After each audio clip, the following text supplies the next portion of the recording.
मुग़ल बादशाह अकबर और मेवाड़ की सत्ता के बीच जो संघर्ष था, जो उनकी एक दुश्मनी थी, इस बारे में हम सभी जानते हैं।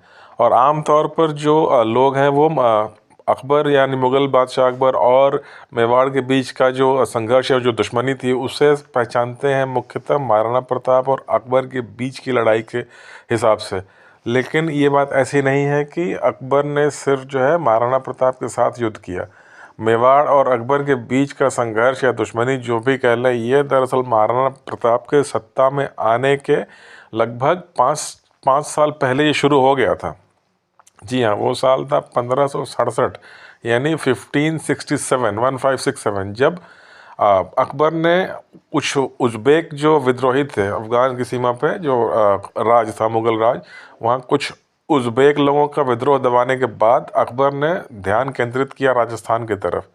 1567 तक राजस्थान के अधिकतर जो राजपूताना रियासत थे वो स्वतंत्र थे, वो मुग़ल बादशाहों के साथ नहीं मिले हुए थे। सिर्फ एक अंबर का जो राजघराना था और कुछ कछवाहा जो राजपूत होते हैं, कुछ कछवाहा राजघराने और अंबर का राजघराना मुग़ल साम्राज्य के साथ मिल गया था।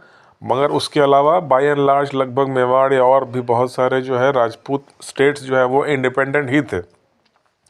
इसलिए जो है अकबर ने एक विस्तारवादी नीति अपनाते हुए राजस्थान के सभी राजपूताना घरानों को अपने साथ मुग़ल के साथ मिलाने के लिए जो एक अभियान छेड़ा। सबसे पहले वो जैसे संधि प्रस्ताव और संदेश भेजते थे कि आप हमारे से संबंध कर लो या हमारा राज स्वीकार कर लो। कुछ रेवेन्यू शेयरिंग या कई बार शादी संबंध करने का भी जो है दबाव बनाया जाता था और उससे कुछ राजपूत स्टेट्स मिल गए। लेकिन मेवाड़ बाय एंड लार्ज जो है वो डटा रहा और मेवाड़ को देखकर बाकी और भी राजपूत घराने जो है खिलाफत करते रहे मुग़ल बादशाह के। तो फाइनली अब उन कारणों के बारे में जानते हैं जिस कारण जो है अब 1567 में अकबर ने निर्णय लिया कि अब चित्तौड़ पे हमला होगा और उसे कब्जा करना। इतने बड़े युद्ध में अकबर क्यों उतरा? तो जैसा कि आप इस मैप पे देख सकते हैं, जो मेवाड़ की जो लोकेशन है वो बिल्कुल बीचों बीच पड़ती है दिल्ली और गुजरात के बीच। जो गुजरात और मुग़ल सल्तनत दिल्ली के बीच या आगरा के इलाकों से जो ट्रेड होता था, उसे गुजरात तक पहुंचने के लिए मेवाड़ के इलाके से होके गुजरना पड़ता था।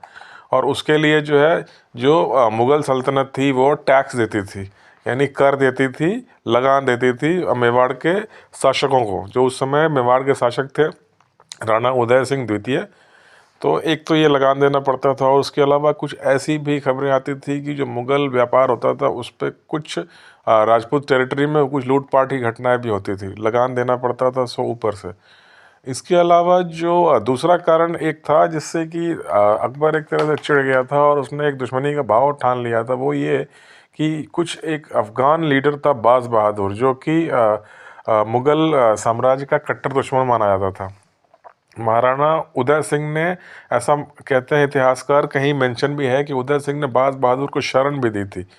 इस कारण जब ये समाचार दिल्ली तक पहुंचा तो फिर अकबर के कान खड़े हो गए और उसने सोचा कि जो व्यापार में एक बाधा है मेवाड़ बीच में, वो तो है, इसके साथ जो है अफ़गान विद्रोहियों को भी वहाँ शरण मिल रही है। इसलिए जो है मेवाड़ पर कब्जा करना अनिवार्य हो गया।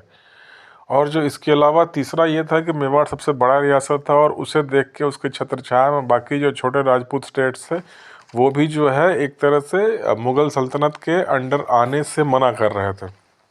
तो इन सब बातों को फाइनली ध्यान में रखते हुए अक्टूबर माना जाता है 23 अक्टूबर 1567, 23 अक्टूबर 1567 को अकबर ने एक बहुत भारी फौज जो है भेजी मेवाड़ की तरफ, यानी चित्तौड़ की तरफ। और कमांड वो खुद कर रहा था। अकबर उस फौज के साथ खुद भी जो है चित्तौड़ की तरफ बढ़ा, क्योंकि उसे मालूम था कि ये युद्ध इतना आसान होने वाला नहीं है। और आके सबसे पहले घेरा डाल दिया। अक्टूबर 1567 में चित्तौड़ को चारों तरफ से घेर लिया गया और उसके बाद ये 4 महीने तक घेराबंदी चलती रही। और अब चलिए आके डिटेल में देखते हैं कि ये लड़ाई कैसे हुई और अंत में इसका परिणाम क्या हुआ। सबसे पहले तो जब अकबर की फ़ौज चित्तौड़ के किले की तरफ बढ़ी तो उस समय जो है राणा उदय सिंह जो है, उनकी जो वॉर काउंसिल थी, यानी कि जो युद्ध समिति थी, उन्होंने सलाह दी कि महाराणा जो है अपने निजी सैनिकों और अपने परिवार के साथ किले से बाहर पहाड़ों में जाकर जो है पहले वहाँ मोर्चा लें और वहाँ से छापामार युद्ध का नेतृत्व करें।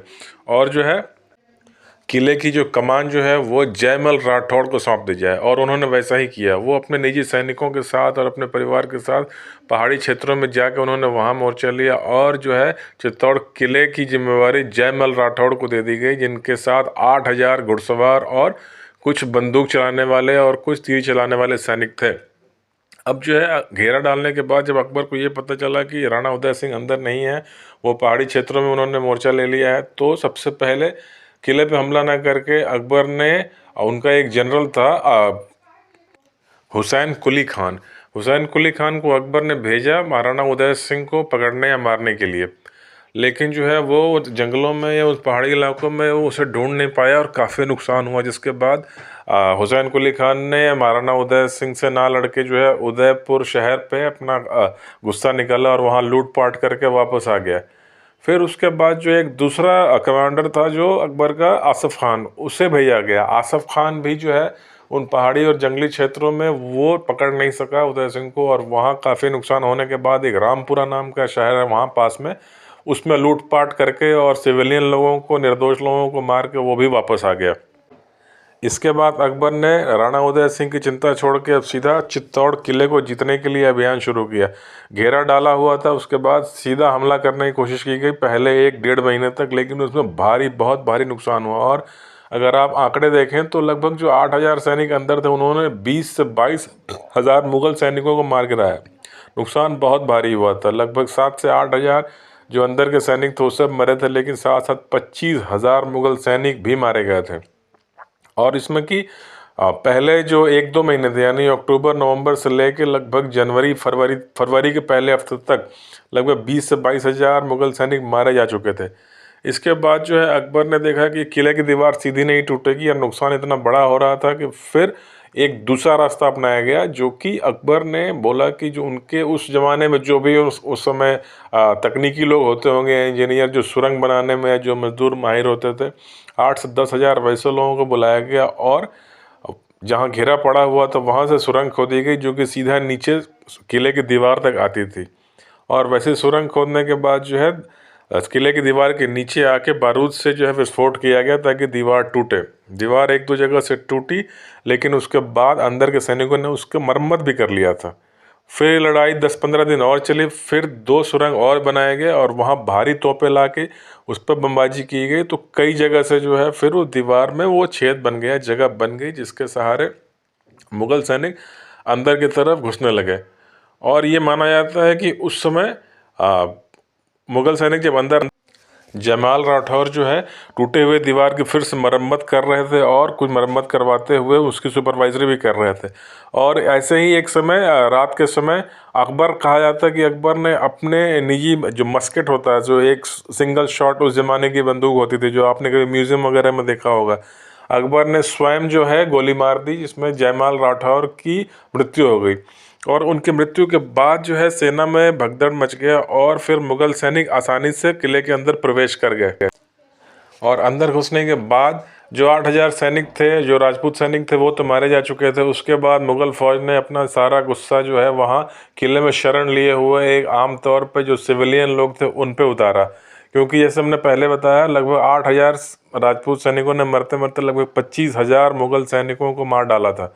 तो वो गिनती एक तरह से पूरी करने के लिए, अपनी खुन्नस या अपना गुस्सा निकालने के लिए, जो लगभग 30,000, जी हाँ 30,000 जो कि वहाँ पे हिंदू सिविलियंस थे, औरतें बच्चे थे, उनकी हत्या कर दी गई। अकबर ने कत्ले आम का हुक्म दिया था और वो कत्ले आम हुआ उस किले के अंदर, जिसमें कि स्त्रियों ने वहाँ जौहर किया। और चित्तौड़गढ़ दुर्ग के अंदर अगर आप जाएंगे तो आज भी वो जौहर कुंड सब मौजूद है, जो अगर आप कभी वहाँ जाएं तो देख सकते हैं। ये अगर आप दिल्ली से उदयपुर की तरफ जाएंगे तो उदयपुर से लगभग 110 किलोमीटर पहले ये पड़ता है चित्तौड़गढ़ का किला, जिसमें ये जौहर वाले सारे जौहर कुंड, जौहर स्थल मौजूद हैं। और इन स्त्रियों के अलावा लगभग 30,000 जो आम नागरिक थे उन्हें मार डाला गया, और उसके अलावा कई सारी महिलाओं को और बच्चों को गुलाम भी बना लिया गया। और ये एक तरह से नरसंहार का एक बहुत बड़ा एक आरोप है, एक कलंक है जो कि अकबर के ऊपर लगा। और इसके बाद जो है, और ये जनरली देखा जाता है कि अकबर के सेना में या उनके दरबार में लगभग धर्म का इतना भेद नहीं था जो कि औरंगजेब के काल में देखा गया। इसमें बहुत सारे हिंदू लोग जो है उनके दरबार में थे, जैसे राजा टोडरमल, बहुत सारे राजपूत सेनापति। लेकिन इस पर्टिकुलर एक चित्तौड़ की लड़ाई के लिए अकबर ने इसे एक जिहाद का नाम दिया था, जिहाद काफिरों के खिलाफ, जिसमें कि उन्होंने इस्लाम की जीत भी बताई थी इससे।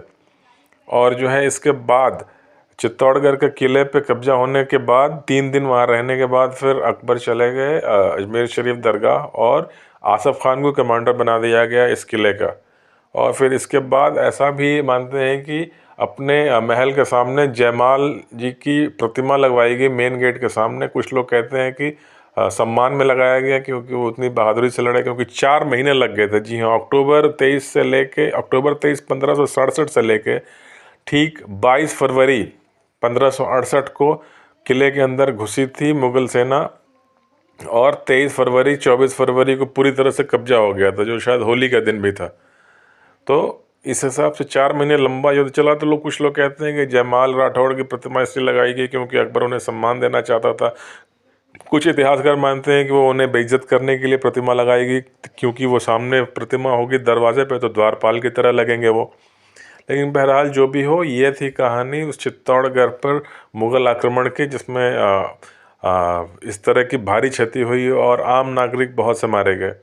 और ये सब बातें महाराणा प्रताप के दिमाग में भी इतनी गहरी असर कर गई थी कि इसके बाद 1568 के बाद, हालांकि राणा उदय सिंह नहीं हाथ आए थे और उनकी मृत्यु हुई 1570-71 में। उसके बाद 1572 में महाराणा प्रताप बने वहाँ के राजा मेवाड़ के, और आगे संघर्ष उन्होंने जारी रखा।